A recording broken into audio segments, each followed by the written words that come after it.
सलीम के लिए मैंने दुआ करी, इसलिए करी काश अगर सलीम अब मर गया उन बच्चों के उसमें, तो ये इसे जो ये दल वाले और भाई सपोर्टर जितने भी हैं इसकी मंदिर और तुरबत ऐसी बना देंगे, इसकी पूजा होगी और इसे लिखा जाएगा सुनहरे अक्षरों में असली आज का असली नबी नाउजुबिल्ला, आज का असली नबी सलीम वास्तिक। इसे इतना पूज्य बना देते, इसे इतने दायरे में ऊंचा उठा देते, इसके जगह जगह मंदिर होते। अगर सलीम का मर्डर करने वाला होता, मैंने सलीम के भी मुंह पे मुंह कहा है चाहे ऐसे ही बैठ के, अगर सलीम मियाँ अगर सबसे बड़ा दुश्मन तेरा मैं हूँ इस दुनिया में, अगर मारने वाला होता तो मैं होता, पर मैं कुछ बात मैंने कलाम पाक पढ़ा है तो मैंने अपने अल्लाह पे छोड़ी है और वो अल्लाह ने करके भी दिखाया है। बल्कि यह कहा अल्लाह ने कि औरतें तुम्हारी खेती हैं, जिस तरह से जी चाहे उसके उस तरह से उनके पास जाओ, यानी जो अल्लाह ने तरीका बताया होता है ना, तरीका बीवी के पास जाने का। अब कुछ नाजिया इलाही है, वो बेहतरीन लेडी है भाई, पढ़ी लिखी भी है, समझदार भी है, पर उसके कटाक्ष उसके बोल चुभते क्या मतलब तीर की तरह दिल से आर पार होते हैं। जैसे तीर लगे ना आदमी को कैसी चीज़ लगती हो, तो उससे भी ज़्यादा चीज़ लगती है क्योंकि उसके अल्फाज ही ऐसे हैं। सलीम वास्तविक जेल पहुँचे, खुश तो हैं आप अब? हाँ वाकई खुश हूँ। क्यों खुश हूँ? दो चीज़ है मेन, जिसने उसके साथ ऐसा करा था कम से कम उसे उस चीज़ की सज़ा मिले, वो जेल में रहे, बल्कि मैं तो ये कहता हूँ कि उसे फांसी हो। और दूसरी ये भी है कि वो इस्लाम पे 100% झूठे कटाक्ष करता है। चाचा की लड़की, मामा की लड़की, फूफी की लड़की, खाला की लड़की, ये अल्लाह के लिए नबी के लिए हलाल थी और पूरे मुसलमानों के लिए भी हलाल थी। और अल्लाह के नबी को एक इजाज़त दी थी अल्लाह ने हिबा करने की। अगर कोई औरतें अपने को पेश कर करती अल्लाह के नबी के साथ है, अल्लाह के नबी मैं आपके साथ रहना चाहती हूँ, और अल्लाह के नबी भी निकाह करके रखना चाहें तो उन्हें इजाज़त दी बगैर मेहर के। ये बस अल्लाह के नबी को एक अलग से इजाज़त थी। नमस्ते, मेरा नाम है शुभम और आपने देखना शुरू कर दिया है AI न्यूज़ 1। आप सभी को जानकारी होगी सलीम वास्तविक जब से गिरफ्तार हुए हैं, सोशल मीडिया पर तमाम तरह की खबरें चल रही हैं। हमारे साथ जाकिर त्यागी मौजूद हैं। आप सोशल मीडिया पर अक्सर इनको सलीम वास्तविक के साथ डिबेट में देखा करते होंगे। सलीम वास्तविक के जेल जाने के बाद जाकिर त्यागी ने अपने क्षेत्र में मिठाई बांटी। अब इनसे बातचीत करते हैं, क्या कारण रहा, सलीम वास्तविक जाने के बाद क्या स्थिति है। जाकिर भाई मुझे आप एक बात बताइए, सलीम वास्तविक जेल पहुंचे, खुश तो हैं आप अब? हाँ वाकई खुश हूँ। क्यों खुश हूँ? दो चीज़ है मेन। पहली तो ये जो उसने अब से 1995 में एक दीक्षित बंसल लड़का गोकलपुरी का हमारे पास में यहाँ से उठा के उसका जो उसने वो हत्या करी थी, फिरौती के चक्कर में नहीं मिली थी उसे, तो उसके उसमें उसे 3 साल तक वो जेल में भी रहा, उम्र कैद हो रही, और वो बेल पे आया बाहर तो वो फरार हो गया था। तो उस बच्चे की खुशी है, उसे बेचारे को इंसाफ, जिसने उसके साथ ऐसा करा था कम से कम उसे उस चीज़ की सज़ा मिले, वो जेल में रहे, बल्कि मैं तो ये कहता हूँ कि उसे फांसी हो। और दूसरी ये भी है कि वो इस्लाम पे 100% झूठे कटाक्ष करता है, झूठ बोलता है जानबूझ के, हालांकि जानता भी होगा कुछ ना कुछ तो, पर ऐसी चीज़ ही निकालते हैं जानबूझ के जो लोगों को फील हो। अब बेचारे हमारे जो देश में हिंदू भाई हैं बेचारे, सनातनी है, नहीं है उन्हें कुरान का पता। अरे कोई भी आदमी पढ़ा लिखा समझदार भी कुरान को ऐसी पढ़ लेगा तो उसका भी दिमाग घूम जाएगा, क्योंकि उसमें कुछ ऐसी ऐसी बात तरतीब के हिसाब से लिखी है, वो समझना पड़ेगा। मैं बार बार ये कहता हूँ, लिख बहुत कुछ रहा है, पर ये तो उसे भी दूसरी तरफ ले जा। अब जैसे चाचा की लड़की, मामा की लड़की, फूफी की लड़की, खाला की लड़की, ये अल्लाह के लिए नबी के लिए हलाल थी और पूरे मुसलमानों के लिए भी हलाल थी। और अल्लाह के नबी को एक इजाज़त दी थी अल्लाह ने हिबा करने की। अगर कोई औरतें अपने को पेश कर करती अल्लाह के नबी के साथ है, अल्लाह के नबी मैं आपके साथ रहना चाहती हूँ, और अल्लाह के नबी भी निकाह करके रखना चाहें तो उन्हें इजाज़त दी बगैर मेहर के। ये बस अल्लाह के नबी को एक अलग से इजाज़त थी जो और मुसलमानों को नहीं है। अब वो सारी आयत अल्लाह के नबी पर टेप देने को नहीं, ये तो अल्लाह के नबी के लिए थी, यानी मामा की, फूफी की, चाचा की, खाला की। तो वो झूठ बोलते हैं, लोगों को बेचारों को पता नहीं है। लेकिन लोग शादी भी तो इस तरीके से ही करते हैं ना। नहीं ये हाँ तो हलाल है, मैं भी कर सकता हूँ, मेरे भी है, कोई दिक्कत नहीं है, हलाल है वो इस्लाम में। एक चाची अगर चाचा मर जाए या उसे बीवी को अपने को छोड़ दे और वो इद्दत करने के बाद उसके चाचा के भतीजे से निकाह करना चाहे तो कोई रोकने वाला पैदा नहीं, वो इस्लाम में हलाल है, यानी निकाह जायज है। और सुसर से निकाह नहीं हो सकता, सुसर से निकाह हराम है, क्योंकि वो सुसर जो बाप का भी बाप है। ये एक मसले हैं कुरान में, सूरह निसा में, सूरह नूर में बहुत सीधी सीधी आयतें हैं ना, पढ़ रहे हैं लोग पता लगे। जैसे मेरे ख्याल से निसा की 25 में है कि भाई किससे जो है निकाह शायद नहीं है, मतलब मसले हैं ये कई। निसा में, सूरह निसा में 30 आयत है, 25 है, 25 में है कि हाँ गुलाम और तो बांदियों से उनके मालिकों से निकाह इजाज़त लेकर निकाह कर लिया करो। जो कहना भाई बांदियों से ऐसी रखा करते थे, नहीं, पहले उन्हें आज़ाद क्या करते थे और फिर निकाह करा करते थे। तो सारी पढ़नी पड़ेगी। अब कहीं कहीं लिख रहा कि भाई बांदियों से ऐसे भी कर लो, है ऐसा, पर ये भी तो है कि भाई उनसे निकाह कर लो अगर वो आपको पसंद है तो ये आधी बात चलाते हैं। कुरान की पूरी बात समझने के लिए बहुत मोटा भेजा चाहिए। एक मसले को जानकारी करने के लिए कम से कम भी कई दिन पढ़ना पड़ेगा, क्योंकि बहुत सारी एक जैसी आयतें मिलती हैं लगभग। अब उनमें देखनी पड़ेगी क्या सही है क्या उनमें, वो बयान करनी पड़ेगी। अल्लाह ने बहुत मोटी बहुत बड़ी बात बताई है सही तरीके से, ताकि लोग समझ ले। अब ये बेचारे जानते नहीं है। जाकिर भाई मुझे आप एक बात बताइए, सलीम वास्तव के संपर्क में आप कब आए, आप कब जान पहचाने, कितना आप उनके बारे में जानते थे, क्या आपको ऐसी घटना की जानकारी थी कुछ? दरअसल अब से करीब 9-10 महीने पहले क्या 2 साल पहले कोई वीडियो आ जा रही थी शॉर्टकट में, तो मैं देख रहा गुस्सा भी आ रहा था बहुत ज्यादा। तो उसके बाद हम भी एक टीवी ले आए और उसमें यूट्यूब जो चला तो उसमें ऐसी भाई खबरें भी देखने लगे। तो सलीम वास्तव की हमने खबरें देखी और गुस्सा आया रहा था बहुत, और थोड़ी देख पाए थे, ज्यादा कभी नहीं देखी। तो मैंने मिलने की जो करी भाई ये आदमी इतना झूठ क्यों बोलता है, क्योंकि मैं पढ़ता हूँ वो कुछ नहीं मिलता उनमें। तो मैंने उनसे मिलना चाहा, तो मैं जंतर मंतर पे भी गया हूँ 1-2 दफे, चैनलों पे भी गया हूँ मैं। मेरे ख्याल से चैनल का नाम है इंडिया न्यूज डेली है कुछ, तो उन्होंने मुझे अपना नंबर तक भी नहीं दिया है। और कई जगह गया हूँ जहाँ मुझे पता लगता था। फिर मैंने किसी से जानकारी करनी चाहे भाई कहाँ मिलेंगे, तो मैं 1-2 दफे लाल किले पे भी गया, घूम के चला आया इधर उधर। तो फिर मैंने कोशिश करी, फिर मैं जंतर मंतर में 10 बार जंतर मंतर पर गया हूँ। कोई मुझे पत्रकार मिले, कोई टकरा जा, मैं भी बात करनी चाहता हूँ भाई, कुछ बताना चाहता हूँ। तो एक दिन फिर मैं गया भाई लाल किले पे, तो मैं उसके सामने जैसे चांदनी चौक में गया, तो वहाँ पत्रकार भाई बात कर रहे थे। तो मुझे वहाँ पत्रकार कई मिले, इनमें ये दीपक शर्मा भी थे और भी कई थे। मैंने 5-7 के नंबर लिए, और फिर मेरी 2 महीने बाद सलीम जी से बात हुई थी दीपक के जरिए। तो वो झूठ बोलते हैं, मैंने बहुत कोशिश करी है, चैलेंज भी दिए हैं, वार्निंग भी दिए। चैलेंज ये दिए हैं कि अगर तू साबित कर दे अल्लाह के नबी ने शराब पिया तो मैं दाढ़ी कटवा कर तेरे साथ हो जाऊंगा। अब वो मेरी बात 4-5 हो जावे 4, भाई एहसान था, सलीम था और अब्दुल्ला था और हमारा दीपक पत्रकार भी, सारे सवाल मेरे से ही, मेरी बात ही पूरी नहीं होने दी। तो भैया मेरा तो उन्होंने खेल जोकर जैसा कर दिया। लोगों ने सोची भैया तो जोकर है, चलो तफरी लेते रहते हैं। हालांकि मैंने वार्निंग चैलेंज दी है, तो मेरी वो तो बात नहीं आई निखर के, पर बहुत कुछ आई भी है, लोगों ने समझा भी होगा, ऐसी बात नहीं है। बाकी वही हो गया जोकरपना। तो भाई अब उसने ऐसा करा है, किसी का लाल मारा उसे सजा मिलनी चाहिए। और कुरान पे वो खुल्लम खुल्ला झूठ बोलता था। आज भी चैलेंज है, और भी हैं, एक इमरोज आलम है।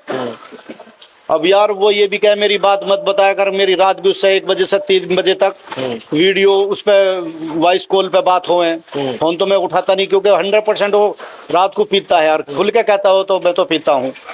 तो बात हुई हमारी बहुत, तो मिला के यही थी। कई बार हमने बात डिस्कस कर लिए कि सूरह बकर की 233 आयत कि भाई वो बोलता है कमीना कि भाई औरत के आगे से जाओ या पीछे से जाओ, कुरान कह रहा। कुरान में पीछे की तो बात अलग है, आगे का भी जिक्र नहीं है कि भाई आगे से जाओ या ना जाओ, बल्कि यह कहा अल्लाह ने कि औरतें तुम्हारी खेती हैं, जिस तरह से जी चाहे उस तरह से उनके पास जाओ। यानी जो अल्लाह ने तरीका बताया होता है ना, तरीका बीवी के पास जाने का। और बेहतर ये भी है, अल्लाह का निजाम भी ऐसा, हर आए तो कुछ ना कुछ आए तो मैं खोल कर रखा है। इससे युद्ध है 233 आयत, 223 आयत, 222 आयत में बताया अल्लाह ने कि जिस तरतीब से अल्लाह ने हुक्म दिया है। एक नबी आए थे, मेरे ख्याल से वो थे लूत, हजरत लूत अलैहिस्सलाम। उनकी कौम औरतों को छोड़कर लड़कों से हम बिस्तरी करना पसंद करते थे वो। तो अल्लाह ने समझाया, बार बार आयतें उतारी कि मान जाओ, यानी कयामत भेज दूंगा। हालांकि कयामत भेज दी और वो दो लड़के बनाकर अल्लाह ने फरिश्ते उतारे सारे, वो मेरे ख्याल से बाबिल दिखे, हारूत और मारूत शायद। तो वो बड़े चिकने थे। तो लूत की बीवी ने जाकर बताया, नाउज बिल्ला वो बदकार नहीं थी पर उस अपनी कौम की थी ना, तो उन्हें जाकर बता दिया करे थी। और वो कौम के आदमी लड़कों पे माइल रख रहे थे, लड़कियों को छोड़ के। लूत ने बहुत कहा है कि भाई मेरी बेटी से निकाह, मतलब उम्मत की कौम की बेटी से निकाह कर लो, उनके साथ रहा करो, ऐसे काम मत करो। पर वो अल्लाह ने भेजे थे, अगर ये बाज आ जाए तो छोड़ देना, नहीं तो पलट के आना। तो वो चल दिए, प्लान बनाया उन्होंने रात को, भाई हाँ तो रात को हम आज पहुंच ही लेंगे। अब नबी के नजदीक घर के लग रहे जैसे लग ले ना रात को, अल्लाह ने यहाँ तक है वो अंधे कर दिए, फिर भी बाज नहीं आए। हत्ता के ये है कि अल्लाह को अपना अजाब भेजना पड़ा और उनको नस्तो नाबूद कर दिया। अब ये आदमी पता नहीं कहाँ से लाता है कि भाई आगे से जाओ या पीछे से जाओ। अगर ये दिखा दे, मैंने उसमें भेजा है, कई दफ़े भेज लिया, रात भी भेजा है, अब से पहले भी भेजा है, कुरान की तर्जुमे की फ़ोटो खींच के भी भेज ली, हदीस भी भेज ली, गूगल से भी निकाल के भेज लिया। नहीं कर पाएगा साबित, बात बताते नहीं, वैसी वैसी कुछ करता रहे। अगर वो साबित कर दे कि औरत के पीछे से जाओ, आगे की भी नहीं लिख रही, हालांकि निजाम है तरतीब का, अगर वो पीछे से दिखा दे लिखा हुआ कि किसी कुरान के तर्जुमे में या हदीस में, तो मैं इमरोज आलम यानी राजन का गुलाम, मेरे से वो जो चाहे काम ले ले, चैलेंज है मेरा वो। बस ऐसे बोलते रहते हैं। तो जाकिर भाई मुझे आप एक बात बताइए, जब आप समलैंगिकता की बात कर रहे हैं, जो सेम सेक्स की आपने बात की है, हमारे देश में तो खैर वो लीगल है, हाँ। क्या इस्लाम के अनुसार वो हराम है? बिल्कुल। इस्लाम में जब तक कोई भी आदमी ईमान ना ले आए, यानी एक तरह का, मिसाल से मैं ही हूँ, मैं अपने पे मिसाल देता हूँ और पे मैं क्या दूँ। अरे भाई किसी लड़की से मेरा जो है ताल्लुक हिंदू की से है, तो या तो मैं उसे अपने इसमें ले आऊँ या मैं उसके उसमें चला जाऊँ, तब निकाह इस्लाम में मान हो जाएगा। वरना अगर वो दूसरे धर्म की है और मैं दूसरे धर्म का हूँ, तो इस्लाम में ये निकाह शादी नहीं मानी जाएगी, ये कतन हराम है। अब कुछ नाजिया इलाही है, वो बेहतरीन लेडी है भाई, पढ़ी लिखी भी है, समझदार भी है, पर उसके कटाक्ष, उसके बोल चुभते क्या, मतलब तीर की तरह दिल से आर पार होते हैं। जैसे तीर लगे ना आदमी को, कैसी चीज लगती हो, तो उससे भी ज्यादा चीज लगती है, क्योंकि उसके अल्फाज ही ऐसे हैं। काश यही लेडी बेहतर बोले तो इसकी लोग सुने, आवाज बेहतरीन है, अच्छी है बेचारी, बाकी अल्फाज खतरनाक है ज्यादा। भाई हर आदमी आजाद है, कैसे भी अपनी जिंदगी जी सकता है, बाकी कटाक्ष ज्यादा करती है। तो क्या करते हैं आप? मैं ये कह रहा था, जो गे लोग होते हैं, लड़का लड़के जो आपस में तो उनका निकाह अगर वो एक तरफ ना हुए, या तो वो हिंदू बन जाए या वो मुसलमान बन जाए, तब निकाह इस्लाम में जायज है, हलाल है। और अगर बच्चे उनके पैदा होते हैं, तो अल्लाह ने एक निजाम बनाया दुनिया में आने के लिए, नस्ल के लिए, तो उनका तो दायरा है। तो उसमें वो बच्चे, वो कह रही ना कि वो हराम के बच्चे होंगे, ऐसे अगर होते हैं तो बच्चा हराम नहीं हो सकता, क्योंकि उनकी तो तरतीब आने की, वो आदमी की गलती है, वो क्या कर रहे हैं, बच्चे की क्या खाता, वो तो उसे तो दुनिया में आना है। जब मियां बीवी मिलेंगे, बात करेंगे शायद, तो अल्लाह अगर देगा, हमल ठहराएगा, तो भाई बच्चा आएगा, तो बच्चे की इसमें कोई खतरा नहीं, बच्चा हलाल है और साफ है। जो गे लड़के होते हैं, जैसा आपने तुम पुरानी बातें बताई हैं इस्लाम के अनुसार, जो लड़का का लड़के से प्यार करता है, अब देश में वो लीगल है, शादियां भी हो रही हैं, इस्लाम के अनुसार क्या वो हराम है? कतन हराम है, इस्लाम में कोई इजाजत नहीं है। और अगर कोई गे लड़का है इस्लाम में, इस्लाम को फॉलो पे वो गे है, तो क्या करना चाहिए उसके साथ? भाई अब वो उसका कानून जो हमारे देश का है, वो जैसे भी जिए आज़ाद है। बाकी इस्लाम में अब गे का तो कोई मसला ही नहीं है यार, गे तो ना तो शादी कर सकता तरीके से, ना कोई हम इस तरीके की बात है उस बेचारे की शायद, तो उसका तो निजाम में अल्लाह ने बीच में बनाया। भाई मैं उसके बारे में बेचारे के कुछ नहीं कह पाऊंगा, क्या कहूँ, वो अल्लाह ने इस लायक ही नहीं बनाया है शायद कि वो मियाँ बीवी जैसे ताल्लुक। इंसान तो हम उसकी रिस्पेक्ट करनी चाहिए ना, एज ए ह्यूमन। बिल्कुल बिल्कुल, कोई भी आदमी है, किसी भी कास्ट का है, गे हो, मर्द हो, औरत हो, हर आदमी बेहतरीन है, हर आदमी की इज्जत करनी चाहिए। और कोई ऐसा भी है, कोई मुझे बताए कि मैंने किसी की ऐसा कुछ करी है, मुझे भी मिल जा, मैं भी दुआ सलाम करता हूँ, मुसाफा भी करता हूँ। भाई वो बनाई तो ऐसे हैं, जी तो उन पे भी दिया है अल्लाह ने, तो जीने का सबको हक है, हर इंसान को है, किसी भी कास्ट का हो। मुझे किसी कास्ट से, किसी से जाति से कोई आपत्ति नहीं है, बस अपना तरीका है। भाई वो दूसरा तो तरीका फॉलो कर रहे, हम दूसरा कर रहे, वो अपने में खुश है, हम अपने में खुश है, तो दूसरा एक दूसरे पे कटाक्ष ना करे, बल्कि एक दूसरा हमदर्दी करे, बैठे बातचीत करे, अपने कोई बात आ रही है रखे तरतीब के साथ, प्यार के साथ, एक दूसरे के दोनों समझे बात।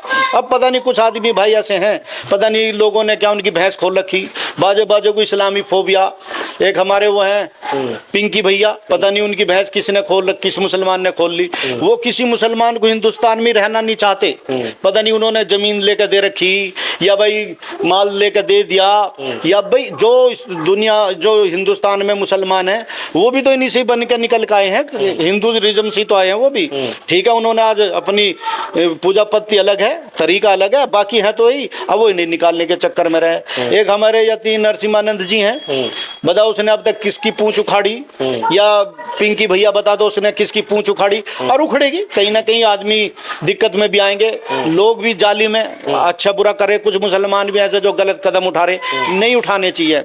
अब जैसे मुंबई में हादसा हुआ, अब उस कमीन ने, गधे ने, जलील ने एक बेचारे हिंदू भाई से पूछा कि भाई पढ़, कलमा पढ़। अरे भाई उसने पढ़ना नहीं पढ़ना, या उसे नहीं है, जबरदस्ती थोड़े किसी की नहीं पढ़ता वो। अब उसने चाकू मार दिया कि मैंने कल सुना था, तो भाई मुझे बड़ा दुख है, मुझे तो इस पर बोल तो भी शर्म आती है, मैं क्या कहूँ। भाई मैं तो बिलीव करता हूँ भाईचारे में, एक साथ दूसरे रहने में, एक दूसरे की खैर खाई में, एक दूसरे की मदद करने में, यही असली तरीका है जिंदगी का। ठीक है, अपना कुछ भी आप किसी भी धर्म को फॉलो करें ना करें, मर्जी आज़ाद है, पर भाईचारा तो कम से कम यार आदमी को रखे। अच्छा जाकिर भाई, मुझे एक बात बताइए, जैसे सलीम वास्तव की वो दो लोग गर्दन देने आए थे, आपने भी कहा कि जब आप ऐसी बातें सुनते हैं, चाहे नाज़िल है कि शब्द कुछ भी हो, आपको भी सीने में तीर की तरह चुभते हैं। क्या आपके मन में भी कभी ऐसे विचार, जो सर तन से जुदा वाली जो कहानी है, उसके पीछे लॉजिक क्या है पूरा? मैंने कुरान को पढ़ा है। ये बेवकूफ़ ये बोलते हैं कि जो कुरान पढ़ लेगा वो आतंकवादी बन जाएगा, और मैं चैलेंज करता हूँ, जो कुरान पढ़ लेगा वो मोमिन बन जाएगा, बड़े नरम का बन जाएगा, लोगों की गलत बात भी सुनेगा, उन्हें समझाएगा, मेहनत करेगा, उन पर रोएगा। एक आदमी मिसाल से मैं कहता हूँ उसे बेचारे कुछ रहा नहीं, और वो मुझे अच्छी बुरी कर रहा, गाली दे रहा, हालांकि मैं जवाब दे सकता हूँ, पर भाई मैं तो रोता हूँ। तो ये जो बोलते हैं ये बेवकूफ़ी है, ऐसा नहीं होना चाहिए। तो ये सर तन से जुदा वाली कहानी कहाँ से आती है? भाई सर तन से जुदा भी इन्होंने सिखाया, यही कहते हैं मन नबियों का अक्तल, क्या है वो एक आयत है, मैं नहीं बोल पा रहा। अब लोग ये भी कहेंगे इस पर तो ये भी नहीं आती। भाई अरबी है, मेरे पे वाकई अरबी नहीं आती, पर मैंने पढ़ा है। और जब इन्हें पता है कि भाई किसी के, अगर मैं किसी के इष्ट को गाली दूं तो क्या ये अच्छा है, कौन मेरे से खिलाफ नहीं होगा। और एक बार दे दी चल ठीक है, दो बार दे दी चल ठीक है, एक आदमी लगातार ही मर रहा हजारों बार, करोड़ों बार।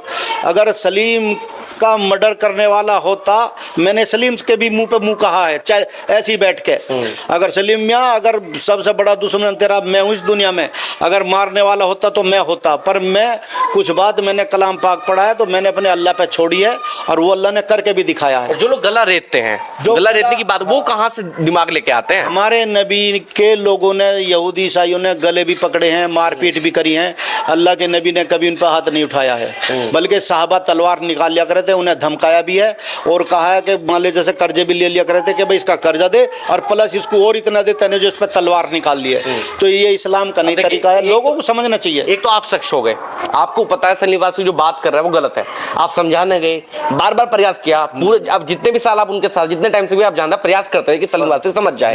एक वो शख्स है जिसने सलीम वास्तव ने जो कहा वो गला रेतने आ गए, तो वो सीख कहाँ से लेकर आपकी वाली सीख कहाँ से है? असल क्या, अधूरा ज्ञान दुख देता है। लोग, मैं भी उन्हीं में से हूँ। मैं अपने नबी की बात के इसलिए अपना माल, अपनी जान, अपनी औलाद, अपना तन मन सब कुछ न्योछावर कर सकता हूँ, सब पे फना सब कर सकता हूँ, पर अल्लाह ने तरतीब बताई है कि सब्र करो, जो सब्र करेगा अल्लाह उसके साथ है। मार नहीं सकते ना किसी को, बिल्कुल नहीं मार सकता, तभी तो मैं कह रहा मैं सब्र भी करूँगा और अल्लाह से दुआ भी करूँगा कि अल्लाह कोई ऐसा फैसला उतार जो सबके लिए बेहतर है। जैसे सलीम का 31 साल बाद केस खुला, कोई कह सकता था कि सलीम ने ऐसा कर रखा, उम्मीद ही नहीं थी। अगर ऐसे उम्मीद होती तो शायद उससे कोई, उस पर कोई थूकता भी नहीं। सब्र किया, देखो आपने सब्र क्या है भाई, मैंने उससे बात भी करी है, चैलेंज वार्निंग भी दिया उसे मैंने, पर मैंने ये भी कहा था कि भाई सलीम मियां, मैं तेरे एक सर के बाल के भी अपनी जिंदगी में हाथ नहीं लगाऊंगा। यहाँ तक मेरी बात थी कि मैं उसका एड्रेस भी नहीं दूंगा, और कोई साबित कर दे मैंने जाकिर ने उसका एड्रेस दिया है तो जो चोर की सजा वो मेरी, कोई साबित ही नहीं कर पाएगा, क्योंकि मैंने ऐसा करा ही नहीं है। भाई ठीक है कि इंसान गलत है, गलत बोला, मैंने कोशिश करी है जो मुझे अल्लाह बता रहा, भाई मेहनत करो, दूसरे को समझाओ। एक मिसाल से मेरा कोई दुश्मन है, मेरे सामने रहता है हमेशा एंटी, और मैं उसके लिए अच्छा करता हूँ, तो ये बाकायदा हदीस है, अगर मैं उसके साथ अच्छा करता रहूँ तो एक दिन वो सोचने पर मजबूर हो जाएगा, भाई यार मैं तो इसके लिए बुरा करता हूँ और ये मेरे लिए अच्छा कर रहा, तो वो एक दिन मेरे साथ होगा। ये बाकायदा हदीस है। यानी हम जब अच्छाई करेंगे तो टाइम लगेगा, बाकी वो आहिस्ता आहिस्ता शायद बेहतर हो जाएगा। और भाई मैं इस लायक भी नहीं हूँ जो कुरान की बात को इतनी जानता हूँ, क्योंकि अरबी मेरे पे नहीं आती, उर्दू मैं नहीं पढ़ सकता, बाकी मैंने हिंदी में पढ़ा है, बुखारी शरीफ पढ़ी है, तो मैं उस हिसाब से भी बोलता हूँ, और जितना मुझे दायरा है उतना ही मुझे करना चाहिए। अब जैसे उन दो बच्चों ने वो काम कर दिया, बेवकूफ़ों ने, अब वो तो चले गए, शायद उनकी नस्ल भी मैं नहीं समझता, शायद नस्ल भी बच जा, क्योंकि दो भाई थे सगे और कोई है नहीं, तो नस्ल खत्म है आज शायद। अब सलीम के लिए मैंने दुआ करी, इसलिए करी काश अगर सलीम अब मर गया उन बच्चों के उसमें, तो ये इसे जो ये दल वाले और भाई सपोर्टर जितने भी हैं, इसकी मंदिर और तुरबत ऐसी बना देंगे, इसकी पूजा होगी और इसे लिखा जाएगा सुनहरे अक्षरों में, असली आज का असली नबी नाउजुबिल्ला, आज का असली नबी सलीम वास्तिक। इसे इतना पूज्य बना देते, इसे इतने दायरे में ऊंचा उठा देते, इसके जगह जगह मंदिर होते। तो मैंने इसलिए दुआ करी, पल्ले फला फला करी, अल्लाह तो अपना फैसला कर, हक के साथ कर, इसे बेचारे को बचा ले फिलहाल, बाकी कर इसका भी जो कुछ जैसे तेरा अख्तियार है। और वो 31 साल बाद वो खुली बात, 25 साल लगभग अब तो वो जेल में है। अब आप बिल्कुल खुश हूँ भाई, दोनों तरह से खुश हूँ कि उस बच्चे को भी इंसाफ मिलेगा जिसका 13 साल का बच्चा लाल गया। मैंने उनके माँ बाप की वो देखी, भाई मेरा दिल भारी हो गया, मैं बहुत रोया, वो बेचारी तड़फी हो, और हत्ता के वो हॉस्पिटल तक में भी भर्ती हुई है उसकी माँ। तो मेरे 2 पोते हैं, अगर वो मुझे 1 घंटा या 2 घंटे ना दिखाई दें तो मैं ऐसा मानता हूँ अपने को जैसे मैं अधमरा हो गया। और काश अगर वो ना हो दुनिया में, तो याद रखना मैं हकीकत बता रहा हूँ, अपने दिल की आत्मा की आवाज़, मैं जीते जीते कतन मर जाऊंगा, शायद बाहर भी ना निकल पाऊँ। तो हर आदमी अपनी औलाद से, किसी का लंगड़ा हो, काना हो, कैसा भी हो, हर को अपने से मोहब्बत है। तो भाई मैं तो वही दिल लेकर चलता हूँ, जैसा मैं अपने बच्चों के लिए दिल समझता हूँ, मैं ऐसा ही दूसरे के लिए मानता हूँ। मेरी तो ये सोच है, मैं ऐसा ही आदमी हूँ। मेरे रिकॉर्ड, मेरा गाँव रासना है, जाकर देख लेना, एक दूसरा लड़ रहा जैसी मेरी क्षमता थी, और मैंने पैसे पे मान ले 100-200 पे लड़े, मैंने वो अपनी जेब से दे दिया, भाई लड़ो मत ना, अलग मेरे ये रिकॉर्ड है। मैंने हमेशा औरों को खिलाया है, हमेशा मैंने बिठाई भी है, मैंने यारी भी निभाई है, वादे भी निभाए। मैंने आज तक किसी के साथ वादा खिलाफी नहीं करी। हाँ, राजन ने मेरे से कहा था कि भाई मेरी बात बताना, बाकी मैंने उससे वादा नहीं करा है, इसलिए मैं बोल रहा हूँ। अगर मैं राजन से भी, इमरोज आलम से भी वादा कर लेता हूँ, भाई मैं तेरी बात नहीं बताऊंगा, जो तू ये करता है तो मैं बिल्कुल नहीं बताता। क्या आप इमरोज आलम को समझाने का प्रयास कर रहे हैं अभी?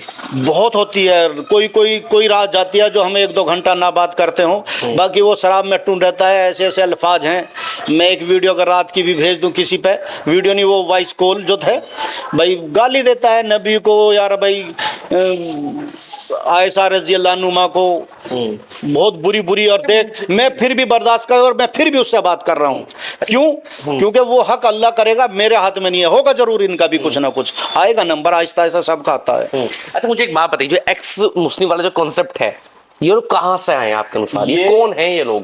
ये एक्स मुस्लिम इसलिए हैं, एक तो ये अपना नाम इन्होंने चेंज भी कर रखा अंदर, उसे ये नहीं लाते, इसलिए कि अगर कोई सवाल करेगा कि भाई ये बोल रहे, तो कहेंगे भाई ये तो मुसलमान है इसलिए बोल रहे। अगर कोई ये नाम अपना हिंदू रख लें तो इस्लाम पे अगर बोलेगा तो इनकी एकदम पकड़ एकदम होगी, फिर यानी सवाल तलब करा जाएगा, भाई बोलते क्यों दूसरे धर्म के बारे में। तो अभी ना बहाना मिल रहा, भाई हम तो मुसलमान हैं अपने, हम तो इस्लाम के बारे में बोल रहे, हालांकि अंदर से मुसलमान नहीं है, नाम भी चेंज है, बाकी वो बेवकूफ़ बना रहे। और रही एक्स मुस्लिम, ये कोई नहीं है, क्या है, कौन सा धर्म है ये? अरे भाई या तो हिंदू धर्म है, सनातन धर्म है, या इस्लाम धर्म है, ईसाई धर्म है, यहूदी धर्म है, नसारा धर्म है, सिख धर्म है, बहुत सारे धर्म है। और एक वो भी है जो एथिस्ट बोलते हैं, जिन्हें नहीं है, भाई ये किसे तो फॉलो करे, जिसे नहीं करते एथिस्ट ही बन जाए, कम से कम दूसरे के धर्म के बारे में ना बोल ले।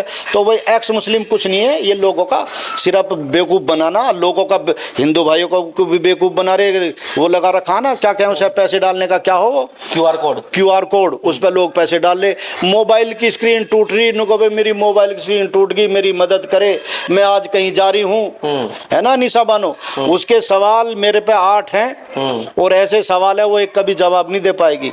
और जब मैंने वो किसी के साथ देखी, मेरी एक बार उससे बात हुई है, मैंने वो अपने 8 के 8 सवाल सीने में दफन कर लिए, भाई मैं नहीं करूंगा। अब हाँ अगर मौका मिले करूंगा, इसलिए नहीं करूंगा कि ये औरत है इसकी बेइज्जती ना हो जाए, हकीकत बता रहा हूँ। और उसने मेरी खुल्लम खुल्ला करी है। वही भाई वंदे मातरम इस्लाम में कहना मैं भी बोल रहा, हालांकि ये तो बताने के लिए बोल रहा, तो जो आदमी से दिल से बोलेगा वो ईमान से खारिज हो जाएगा, मैं जानता हूँ। इसका मतलब है कि मैं धरती माँ की स्तुति यानी पूजा करता हूँ, और इस्लाम में माँ के सामने भी झुकना, पूजा तो करने की अलग बात है, जिसने हम जन्मे हैं, जिन्हें हमें दुनिया में लाए हैं, जो हम उनकी भी पूजा स्तुति नहीं कर सकते सिवाय अल्लाह के। ये इस्लाम का कॉन्सेप्ट है, ला इलाहा इल्लल्लाह मुहम्मद रसूलुल्लाह सल्लल्लाहु अलैहि वसल्लम, यानी अल्लाह के सिवा कोई इबादत के लायक नहीं है इस्लाम के अकॉर्डिंग। तो वो है मसला। बाकी जय हिंद, जय भारत, भारत की जय, मातृ वतन जिंदाबाद, कोई बोलते हैं इसमें क्या शक है भाई। जिस देश में हम रहेंगे हम उसकी कैसे नहीं करेंगे, हम अपने देश के ऊपर अपना जान माल इस पे भी सब खपा सकते हैं, क्यों भाई देश होगा तो हम होंगे, देश ही नहीं होगा तो हम कहाँ होंगे। तो लोगों का बेवकूफ बनाया जा रहा। उसने कही वंदे मातरम बोल, अनिसा बनो ने, मैंने की ना बोलता, ये देश का गद्दार, अरे 2 अल्फाज जो भी मैं ना कहूँ तो देश का गद्दार हो गया। तो ऐसे ऐसी लोगों ने जहनियत बना दिया। बेचारे ऐसे हिंदू हैं जिन्हें पता ही नहीं, ना अपने धर्म को जानते ना वो दूसरे को जानते, बस उन्हें देखने से कमेंट करने से मतलब है। अरे भाई कोई मुझे गाली दे, मुसलमान गाली दे, कोई हिंदू भाई गाली दे, मेरे पे ना होता भाई इतना सा असर भी। मैं तो जो कहूँगा, जो मुझे लगता है मैं उस पर बोलूँगा। और अभी तो मैं बहुत सच्चाई बोल भी ना रहा, क्यों मुझे ऐसा लगता है अगर मैंने सच्चाई बोल दी तो हो सके मेरे पे थपेड़ा ना कर दे लोग। हमारी में ही ऐसे, क्योंकि इस्लाम में पीरों का कोई कॉन्सेप्ट नहीं है, ना एक आयत है ना एक हदीस है। अगर कोई आलिम जो पीरों को मानते हो, अगर मुझे कोई एक आयत या एक हदीस भेज दे तो मैं उसका गुलाम, वो मेरे से काम ले ले। अब मैंने पीछे कुछ और भी बोल दिया था, मैं वो बोलना नहीं चाहता क्योंकि भावनाओं से फिर वो खिलवाड़ हो जा। बाकी मैं चैलेंज कर रहा हूँ, कोई एक कुरान में आयत बताओ पीरों के नाम की। अब रही बात कब्रिस्तान, वो अलग चीज है। कब्रिस्तान में तो जो मुसलमान मरेगा भाई सब कुछ जाना, हिंदू को बेचारों को वहां जाना शमशान घाट, वो एक निजाम है आखिरी। बाकी पीरों का कोई कॉन्सेप्ट नहीं है, और ये बगैर पीरों के कुछ नहीं करते लगभग। एक आराम मौलाना मुफ्ती शमसुद्दीन मकराना, वो इनकी धज्जी उड़ा कर फेंक रहा हो, वो हक बात बता रहा है। इसके अलावा मुझे नहीं लगता कोई आदमी जो बेहतर बोलता हो इनमें, जो पीरों को मानते हैं।